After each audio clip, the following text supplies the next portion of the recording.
I'm going to speak about Torudat today. She is perhaps the first women poet of Indian English tradition.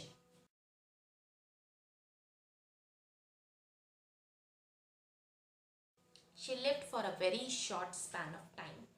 Born in 1856 and died in 1877. And in that short span of time, she has produced some very fine poetry and fiction, translation from French, and also the reinterpretation of the ancient epic stories of India. She is someone who is being called as the Keats of Indo-English literature, as she died at a very young age. Had she lived for a longer period of time, her contribution to literature would have been a never-ending process. Critics describe her as a fragile blossom that withered so fast. What is most remarkable in one so young is the motive realization that East and West are not two antithetical entities, and a commingling was not only possible but also the most fruitful form of the creative art. In this awareness, she can be regarded as one of the forerunner of Indian English Renaissance.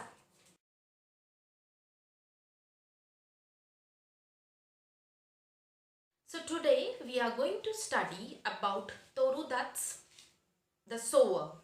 When we talk about the Sower is a translated work, and the Sower is actually written by the famous French writer Victor Hugo, and it is something which is being translated by Torudat.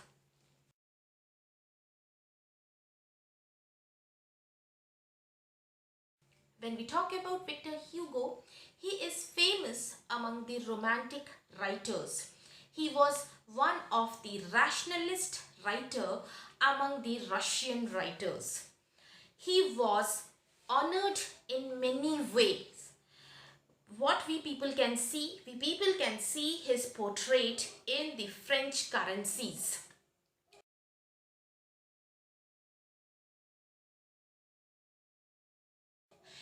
When we talk about Hugo, romantic features can be considered as one of the major factor which made him famous among his contemporaries. The poem titled The Sower is one among such work. In this module of lecture, we are going to study about the text of the poem. We are going to study about the historical context, the structure of the poem, the theme of the poem. We will talk about the significance of the title. We will be doing the brief analysis of the poem, and then we will be ending up with the conclusion. So let's begin with the text of The Sower.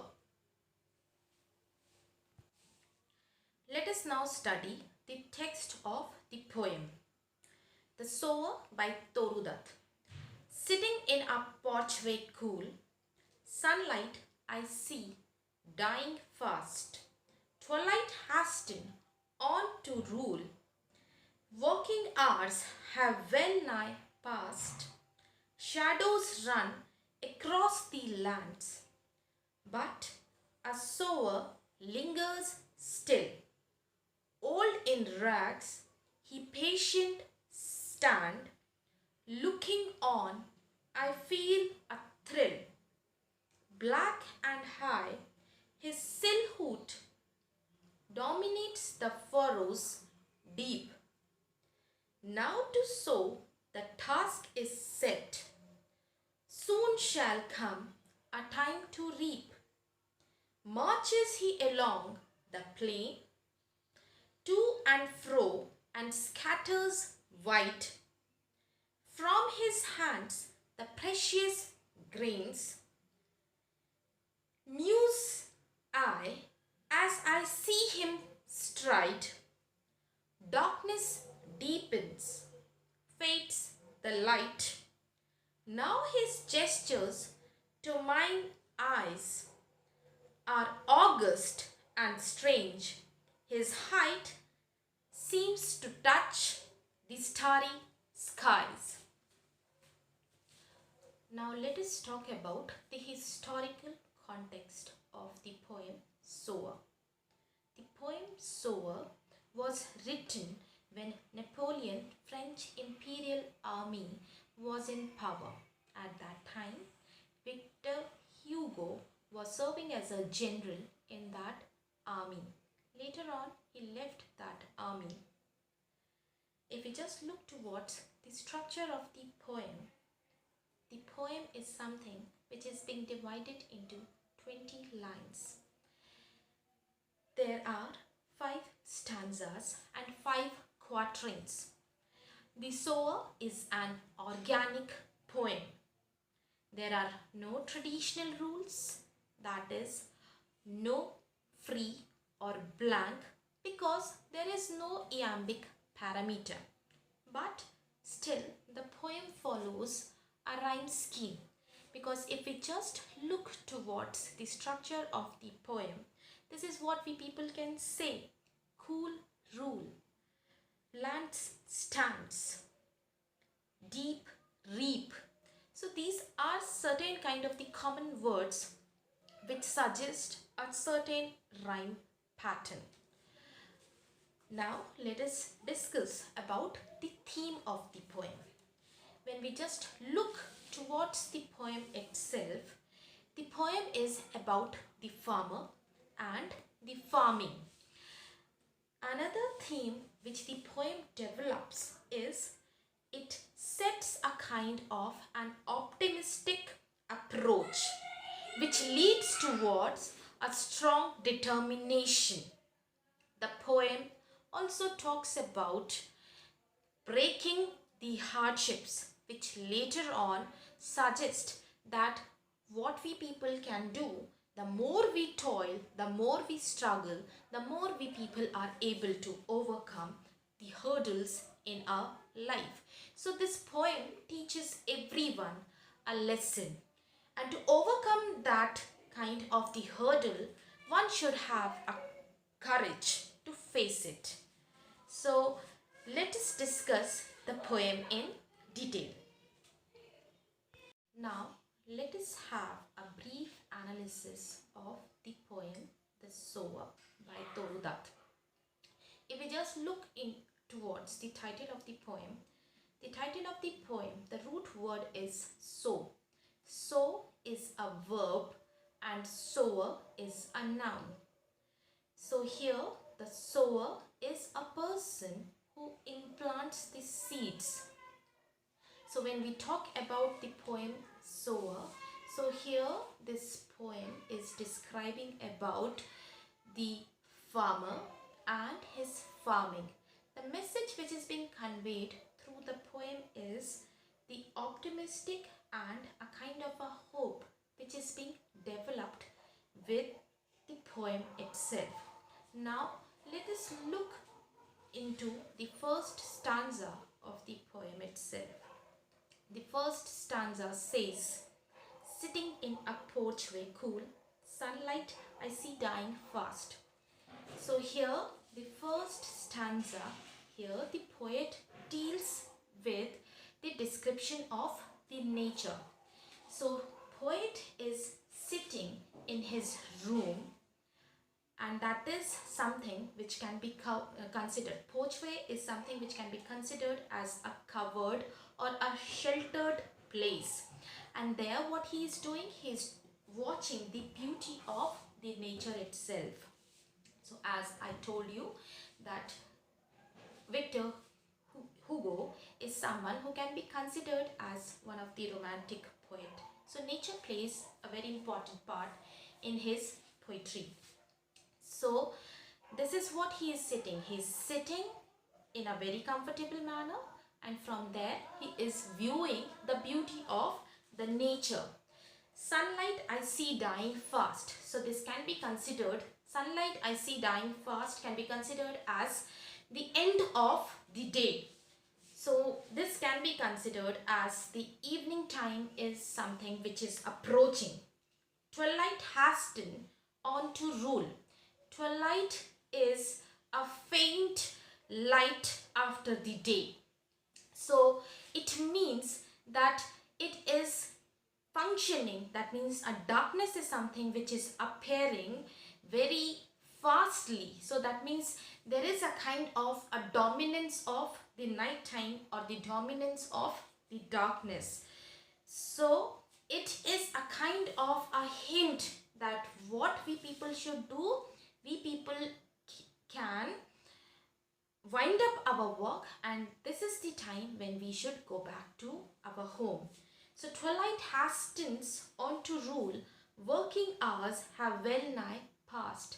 So the working hours, the time period which has been considered to work, is something which is coming to an end, and now every work is over. So there will be a kind of a night time and a darkness all around.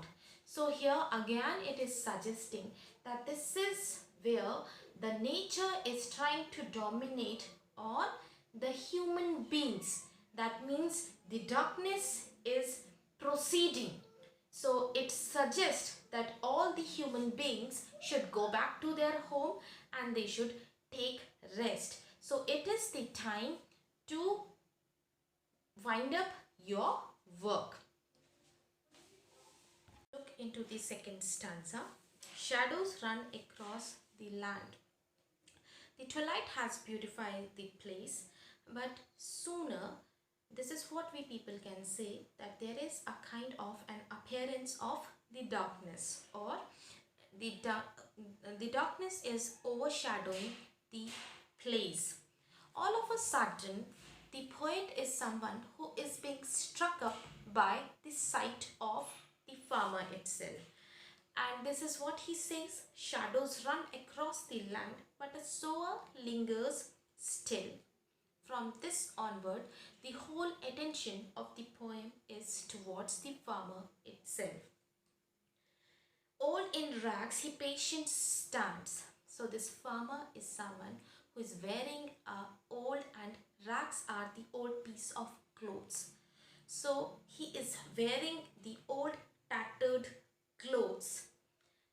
Looking on, I feel a thrill.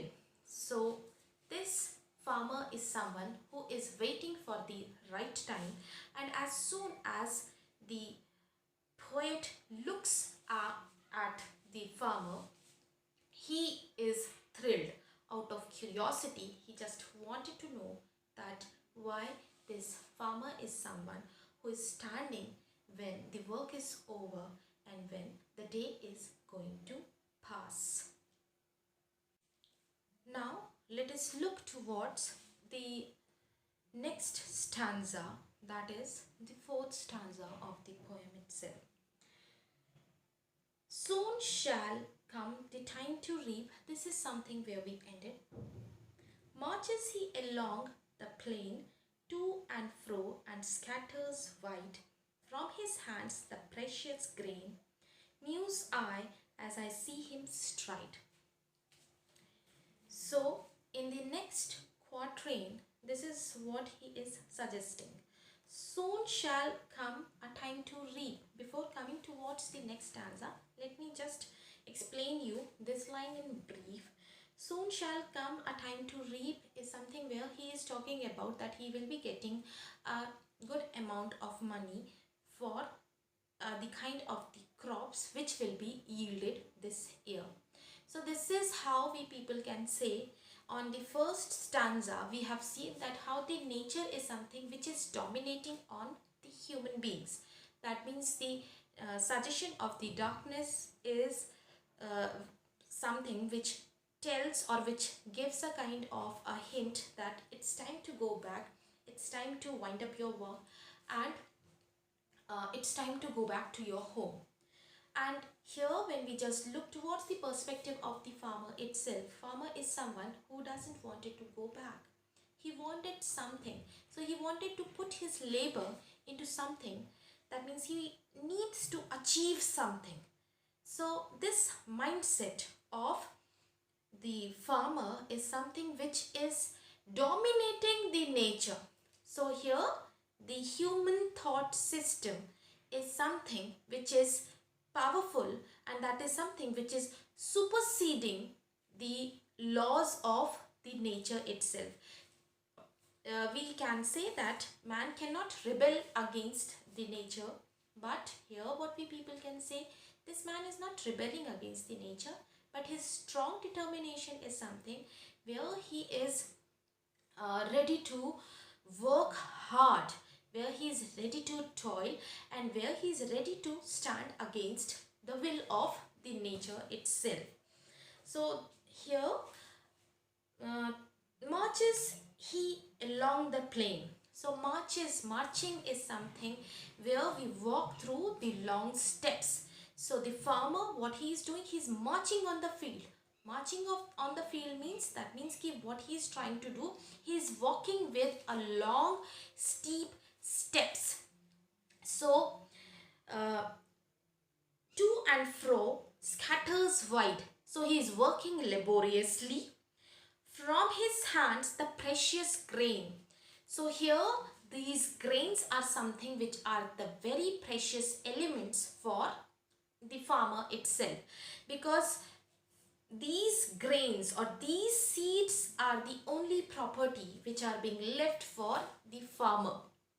So from his hand, so this is a kind of an imagery which is being generated over here in the fourth stanza, and this is what it suggests, that the farmer is someone who is marching and to and fro, that means here and there in this direction as well as everywhere. What he is doing, he is trying to scatter all his seeds, and these grains are something which can be considered as a symbol of his prosperity and wealth. The only wealth of the farmer is the grains which he is having in his hands right now, because this is the kind of an idea which he is thinking, that most probably whatever efforts he is putting right now, he's going to get a kind of the positive results. So that means his field, in these fields he is going to harvest a rich variety of the crop. Muse I as I see him stride. Muse, that means now even the poet is getting gloomy. He is feeling bad. I don't know why the poet is feeling bad for the farmer. Maybe just because of the hard work, just because of the way he is trying to put much effort on his sowing, so that can be considered, that creates a kind of feelings inside the minds of the poet, that there is a certain kind of a feeling which is generated, and these feeling can be considered as, by looking at the painful efforts of the farmer itself, the poet is feeling bad. Now let us look towards the fifth stanza of the poem, that is something which is the conclusion of the poem itself. The last stanza concludes with a description of the night time. Darkness deepens. So this suggests that darkness is something which is pervading all over. So that reddishness and blackness is something which is coming to an end. It's totally dark. Fades the light. So fades the light means now the farmer is, or the sower is invisible. He could not see. The poet could not see the sower. So now his gestures to mine eyes. So but still he can imagine that that sower might have not gone back to his home. Instead of that, the way he was doing his work, he might have continued doing his work, because this is what the people can say, that he was toiling and he was working very hard, because now the sower is invisible in front of the poet itself. Now his gestures to mine eyes are august and strange. His height seems to touch the starry skies. Now we are coming towards line number 19 and line number 20. Line number 19 and line number 20 suggest a kind of a figurative use of the lines, and that can be considered as the hyperbole. So here this is a mere exaggeration form of the farmer, where he is saying that are august and strange, his height seems to touch the starry skies. So that means August here is not a month. August here is someone who can be considered as a very dignified person, or someone who can be considered as a very noble person.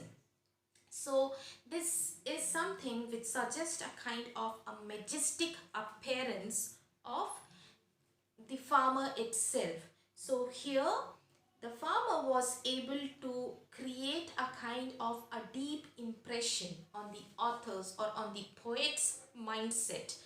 And this is what we people have seen, that suddenly there is a kind of hope, or there is a kind of a positive feeling which is being generated inside the mind of the poet, where he is saying that the image, the majestic image of the farmer, that means his image is created in such a kind of a manner that it has grown in such a kind of a gigantic manner, that here his head is something which is touching the sky. So that means his determination was strong enough that even the circumstances could not change his mindset. So here what we people can say, that he was someone that who was very much prepared for the better result of his cultivation. So that is what we people can see over here, that his tireless work and the way to achieve his dream, to fulfill his dream, was something which called him to work and work. So this is all about the poem. I hope you liked this video. Thank you.